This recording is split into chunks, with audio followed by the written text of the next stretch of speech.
بل سوال کړي عمره یا نفلی حج بهتر دی که صدقه؟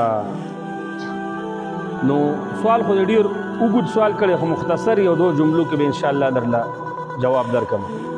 مفتی تقی عثماني صاحب اوس وخت کې فتوا ورکړه چې په فلسطین باندې کله اسرائیلو الله دې اسرائیل هلاک کړي، الله دې په اسرائیلو باندې زلزلې طوفانونه راولي.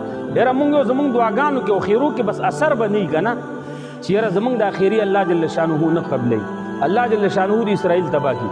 هغوی فتوا ورکړه. مفتی تقی عثماني صاحب د ټولې دنیا د مفتیانو مشر دی، معمولي سړی نه دی، انټرنیشنل مفتی دی.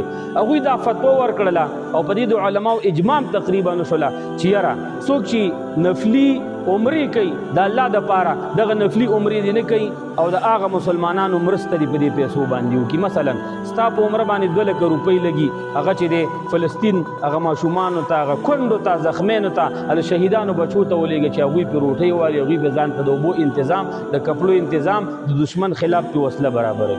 نو اوس پته ولګېدله چې کله یو مسلمان ستا په ګاونډ کې وږی دی او ته عمرې ته روان یې، نو عمرې ته مه ځه، وږی مسلمان موړ کړه، وږی مسلمان دا موړ کړه. اوس وخت کې د علماو فتوا په دې باندې ده، ته ځې عمرې ته او د یو مسلمان کپړې په غاړه نشته دی، ستا ګاونډ کې دی، ستا ملک کې دی، ستا علاقه کې دی، هغه ته کپړې برابرې کړه. ته عمرې ته ځې، ته نفلي حج ته ځې او یو مسلمان دا بیا له خپې روان دی، د هغه پیزار او چپلې نشته، ډېر ثواب په دې کې دی چې نفلي حج نفلي عمره پرېږدي او دغه مسلمان ته پیزار، کپړې، د هغه خوراکه ورته برابره کړي.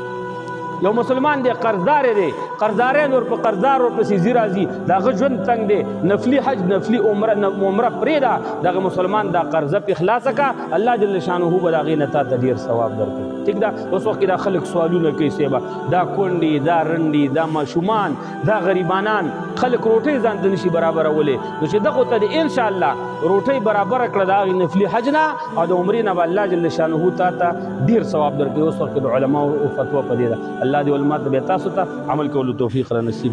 صلی